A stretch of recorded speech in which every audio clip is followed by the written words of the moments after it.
भारत की आज़ादी की लड़ाई के कई पन्ने ऐसे हैं जो हमारे हिस्ट्री बुक में सिर्फ एक दो लाइन में मेंशन किए गए और बहुत से तो बिल्कुल भुला दिया गया। एक ऐसा ही खूनी खेल हुआ था इंडिया की उड़ीसा के सुंदरगढ़ जिला में, एक छोटे से गांव एमको सिमको में 25 अप्रैल 1939 को। इस घटना को लोग आज भी एक नाम से याद करते हैं, ओडिशा का दूसरा जालियांवाला बाग। ये कहानी सिर्फ खून की नहीं है, बल्कि बलिदान, हिम्मत और आजादी की भूख की कहानी है।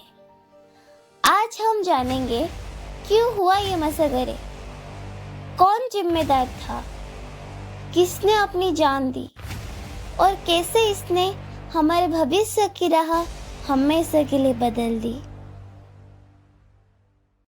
चलो जानते हैं। ओडिशा के ट्राइबल कम्युनिटीज में मुंडा, ओरान, खरिया और बाकी जनजातियों की जिंदगी हमेशा अपने जंगल, जमीन और खून खाटी राइट से जुड़ी रही थी। खून खाटी एक परंपरा थी जिसमें एक लोग अपने पुरखों की जमीन को जॉइंटली ओन करता था। मतलब जंगल भी उनका, खेती भी उनकी और प्रकृति से जुड़कर जीना ही उनका जीवन था।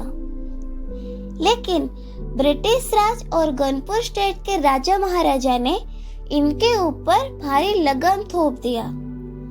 हाथबंदी, टैक्स, रेंट, फोर्स्ड लेबर जैसी प्रथा ने उनकी जिंदगी को जंजीर बना दिया। जमीन उनकी थी पर रेंट उन्हें भरना पड़ता था। अगर रेंट ना दो तो जेल, पिटाई और कभी कभी तो गांव के गांव उजाड़ दिया जाते थे। फॉरेस्ट प्रोड्यूस पर रेस्ट्रिक्शन लगा दिया गया, मतलब अपने जंगल के लकड़ी, फल सब पे टैक्स। ये एक्सप्लॉयटेशन ट्राइबल लोगों की हद से बाहर हो गया।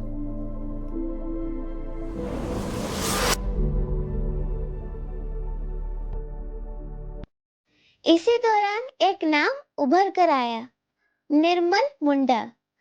उनका जन्म यूकेरिवेरा गांव सुंदरगढ़ में हुआ था।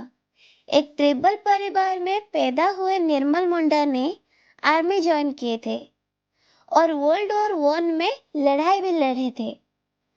वापस आकर उन्होंने पढ़ाई और टीचिंग की तरफ ध्यान दिए और अपने लोगों के दुख दर्द को समझने लगे थे। उन्होंने मुंडा समाज को ऑर्गेनाइज किया और डिमांड रखी कि ट्राइबल के कस्टमरी लोगों को रिकॉग्नाइज किया जाए और रेंट टैक्स बंद किया जाए।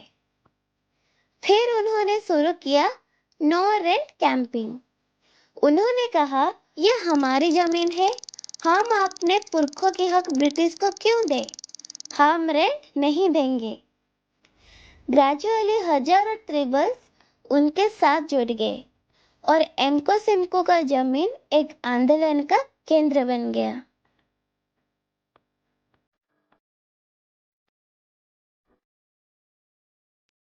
अप्रैल 1939 का दिन, रानी जानकी रतन ने निर्मल मुंडा और उनके फॉलोअर्स को बुलाया और कहा, आपके डिमांड्स मान लिया गए हैं, बस आप शांति से घर चले जाइए। पर यह एक चाल थी। साथ ही lieutenant E. Major, British political agent और 2 प्लाटून सोल्जर आ गए।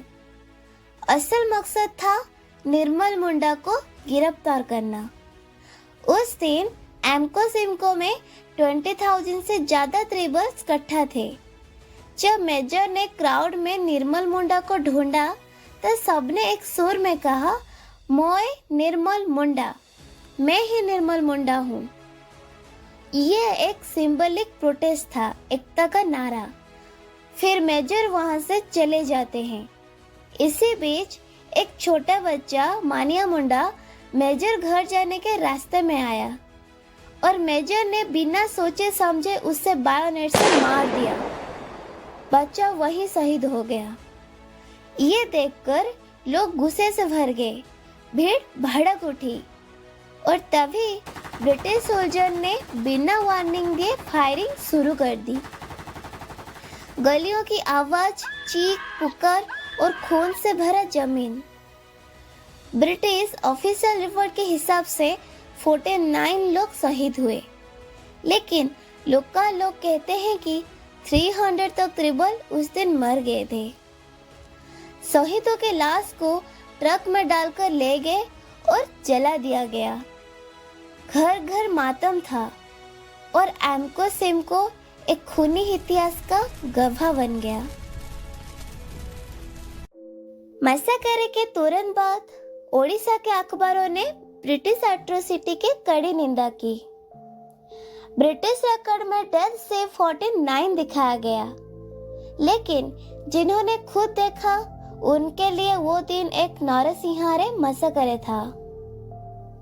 कांग्रेस के लीडर धनंजय महांती ने गांधी जी को इस घटना के बारे में लिखा और गांधी जी ने नेहरू को कहा, अभी सत्याग्रह मत शुरू करो, क्योंकि उस वक्त कांग्रेस त्रिपुरी शासन और वर्ल्ड वॉर 2 के सवालों में उलझी हुई थी।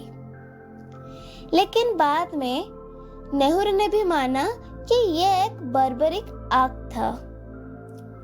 एक तरफ बड़े राजनीति नेता राजनीति के बोझ से डूबे हुए थे और दूसरी तरफ बिना किसी नेतृत्व के त्रिबल अपना रेजिस्टेंस अपने खून से लिख रहे थे। अब जानते हैं निर्मल मुंडा का क्या हुआ। मैसाकर के बाद निर्मल मुंडा को गिरफ्तार कर लिया गया। उन्हें 6 साल जेल में रखा गया। 15 अगस्त 1947 आजादी के दिन वो आजाद हुए। 1947 के बाद भी उन्होंने ट्रिबल अपलिफ्टमेंट के लिए काम करते रहे। 1972 में इंदिरा गांधी ने उन्हें एक ताम्रपत्र के साथ सम्मानित किया, लेकिन सही पहचान उन्हें कभी नहीं मिली जैसे मिलनी चाहिए थी। वो 1973 में बीमार के दौरान मर गए और उनका नाम और कुर्बानी आज भी लोकल हिस्ट्री और ट्रिबल मेमोरी में अमर है।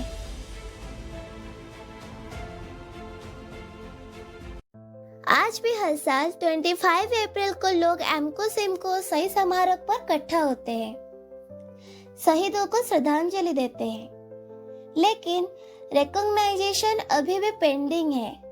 शहीदों को फ्रीडम फाइटर का दर्जा और उनके परिवार को पेंशन अभी भी एक डिमांड है। ओडिशा गवर्नमेंट ने मेमोरियल बनाया, इस साइट को टूरिस्ट स्पॉट का डिक्लेयर किया, पर इसका मेंटेनेंस बहुत खराब है। इतिहास की किताब में इसको बस 1-2 लाइन में मेंशन कर दिया जाता है। ना स्कूल सिलेबस में है, ना नेशनल मेमोरी में इसका सही स्थान है। जालियांवाला बाग नेशनल लेवल पे याद रखा जाता है, लेकिन एमको सिमको का नाम अभी भी छुपाया हुआ है। दोस्तों, एमको सिमको के मैसाकर सिर्फ एक इंसिडेंट नहीं था, यह हमारे त्रिबल भाइयों और बहनों की कुर्बानी थी, जो अपने अधिकार, अपने जमीन और अपनी आजादी के लिए खड़े हुए। आज जब हम जालियांवाला बाग को याद करते हैं, हमें ओडिशा के दूसरे जालिया को भी याद करना चाहिए। उनकी कुर्बानी एक सवाल पूछती है, क्या हमने उनकी कहानी को सही तरह याद रखा है? आप क्या सोचते हो दोस्तों? क्या एमको सिमको शहीदों को नेशनल लेवल पे उतनी पहचान मिलनी चाहिए जितनी जालियांवाला के शहीदों को मिली? कमेंट्स में अपना जवाब जरूर बताना। और अगर आपको ये वीडियो पसंद आई हो तो इस कहानी को आगे शेयर करना, ताकि ये भूली हुई कहानी फिर से जिंदा हो सके। Thank you.